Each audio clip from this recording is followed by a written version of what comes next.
પાટડીના શિવાલયોમાં શ્રાવણ નિમિત્તે દીપમાળાનું ભવ્ય આયોજન, શિવભક્તોની ઉમટી પડતી ભીડ।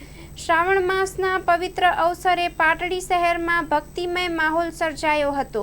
શહેરના પ્રસિદ્ધ શિવાલયોમાં જેમ કે મસુરેશ્વર મહાદેવ, કાશી વિશ્વનાથ મહાદેવ, જડેશ્વર મહાદેવ અને વિશ્વેશ્વર મહાદેવમાં સંધ્યા આરતી તથા 108 દીવડાની દીપમાળાનું ભવ્ય આયોજન કરવામાં આવ્યું હતું।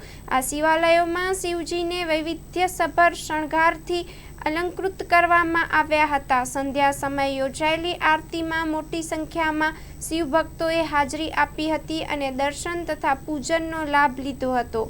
ભક્તોએ ઓમ નમઃ શિવાયના નાદ સાથે શિવલિંગ પર જળાભિષેક અને ફૂલો અને બીલીપત્ર અર્પણ કરીને ભગવાન ભોલેનાથની આરાધના કરી હતી। આ એન્ટાયર આયોજન દ્વારા શ્રાવણ માસમાં શિવભક્તિની ઉજવણી ભક્તિમય બનતી જોવા મળી હતી। Story report by Minhaj Malik, Surendranagar, Dasada.